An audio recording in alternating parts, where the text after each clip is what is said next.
A near fist fight between Jubilee Party Secretary General Jeremiah Kioni and East African Legislative Assembly MP Hassan Omar almost scuttled a National Dialogue Committee meeting at the Bomas of Kenya.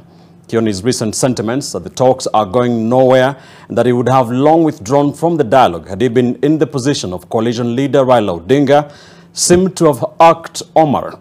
Meanwhile, the dialogue team spent yet another day with no solid agreement on the key issues, especially the interim measures on the cost of living. We begin tonight with senior political affairs reporter Ibrahim Karanja. The 2-hour-long meeting between the two sides was considering recommendations from their technical teams on whether they could agree on proposed interim measures to be implemented while the talks are underway. The proposals, contained in a document titled Harmonized Unbundling of Issues, had among other things sought to have the suspension of the Finance Act 2023 as an interim measure as the leaders find a solution to the skyrocketing cost of living. But as it would appear, the team did not agree on most of the interim demands, sending their technical teams back to the drawing board. We have actually allowed the technical teams again to further unbundle, realign some of the issues that may not be in line with the express mandate. Kenya Kwanza team leader, who is also the majority leader in the National Assembly, Kioni, feigning ignorance of the said proposals. You have a document. I have not seen it. Yes, I do. I have not seen it. I have not seen it. So we have largely focused, as I told you, on preparations for how we engage with the stakeholders tomorrow. That was the basis of our meeting today. In Azimio's list of 16 issues presented as interim measures, it appears the key thing agreed on as an interim measure is that the security of leaders across the country has to be reinstated. Very good progress on security arrangements for all the leaders in the country. Very good progress. Yeah, so leave it to us. During the sitting, there was a near melee as Jubilee Secretary General Jeremiah Kioni and Eyala Member of Parliament Hassan Omar were engaged in a war of words that almost turned ugly.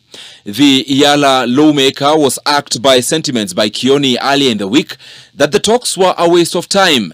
Kioni spoke to NTV by way of phone moments after the meeting, but efforts to reach Hassan Omar proved futile. He has no respect for Jubilee and also for Kikuyus, even the Kikuyus in Jubilee. That you can go to him. Okay, but he has no respect. And he has no respect for Jubilee and even for Kikuyus in Jubilee. Yes. And he believes we should not be sitting there. Yes. What made you sort of make that judgment? No, he says muleta kuragapi. And he says muleta kuragapi. Sinikusema hamuna maana kwake. Yes. This is Hassan Omar. Yes. All right. It is from his mouth. Muleta kuragapi.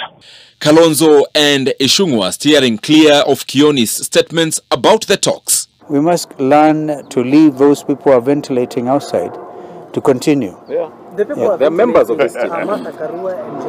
Thank you. I think you would want to ask them that question. He has maintained one position. Whatever he said in funerals, in rallies, in weddings, in the Rorashio events, remains in those forums. What we focus on is what he said in the room here. The committee continues with its sittings Friday as it starts to hear presentations from interest groups. A group of health workers were among those who presented their memoranda Thursday. That when we have matters of IBC, we have matters of election, we have all the matters solved, then the matters of Kenyans' healthcare is so part of the agenda. If there is a referendum or if there is anything that needs to be done and adopted by the parliament, then Kenyans all should be sure that the healthcare is part of it. Establish a health system management mechanism for ongoing monitoring and evaluation. Ibrahim Karanja, NTV.